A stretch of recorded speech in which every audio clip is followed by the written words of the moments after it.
तो एक वक्त ऐसा था कि जब सॉफ्टवेयर रिवॉल्यूशन आया तो चाहे वो किसी भी स्ट्रीम का इंजीनियर हो, चाहे उसने केमिकल इंजीनियरिंग की हो, मैकेनिकल की हो, इलेक्ट्रिकल की हो, सारे के सारे लोग सॉफ्टवेयर में चले जाते थे विदाउट एनी स्किल सेट कि भाई वो सॉफ्टवेयर को एक पर्टिकुलर स्किल सेट चाहिए, लेकिन लोगों की जरूरत ही पूरी नहीं होती थी। तो क्या यहां पर भी वैसा ही होगा? जैसे हम अभी डिस्कस कर रहे थे कि अभी हमारे पास बहुत स्ट्रीमलाइन कोर्सेज नहीं है, तो बस जो जैसा मिलेगा, अगर थोड़ा बहुत भी टेक्निकली उसने कोई पढ़ाई लिखाई कर रखी तो आइए एआई में आ जाइए, मशीन लर्निंग में आ जाइए, ये प्रोसेस भी ऐसे ही आगे बढ़ेगी या फिर कुछ स्पेसिफिक हम होता हुआ देखेंगे? विपिन जी, इसमें एक फंडामेंटल चेंज की जरूरत है, because India is one of the fastest growing economies on the world. हमारे पास सबसे यंग पॉपुलेशन है जिनका नंबर 1 रिक्वायरमेंट है जॉब्स, और दूसरी तरफ हमारे यहाँ इंडस्ट्रीज आ रही हैं जिनको स्किल्ड वर्कफोर्स नहीं मिल पा रही है। तो इसका एक जो सबसे एक नया राउट हमको अडॉप्ट करना पड़ेगा वो है अप्रेंटिसशिप का। अगर आप देखें इंडिया में अप्रेंटिसशिप है 0.18%, जबकि कंट्रीज लाइक यूके या जर्मनी में 3% ऑफ द वर्कफोर्स जो है वो अप्रेंटिस है। कहने का मतलब ये है कि हम आज जो पढ़ाई करते हैं क्लास 12 के बाद हम बीए में एनरोल हो जाते हैं या बीकॉम में हो जाते हैं, और वो ग्रेजुएशन करने के बाद, डिग्री लेने के बाद हमें जॉब नहीं मिलती है।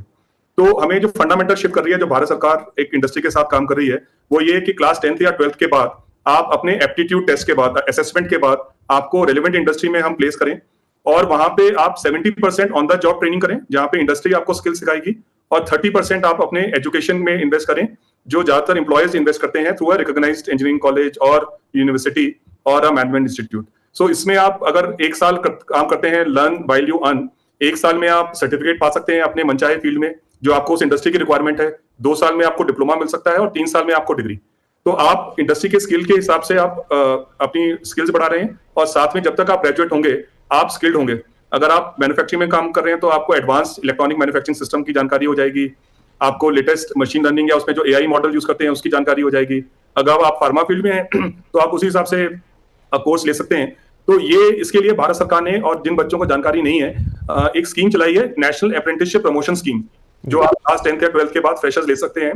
Then there is a scheme called national NATS, and third scheme is prime minister's internship scheme, which is for top 500 companies.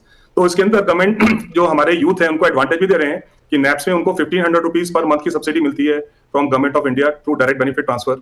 Net scheme में उनको अबाउट 4500 मिलता है। सिमिलरली उनको PM इंटर्नशिप स्कीम के अंदर भी जो है गवर्नमेंट से सपोर्ट मिलती है।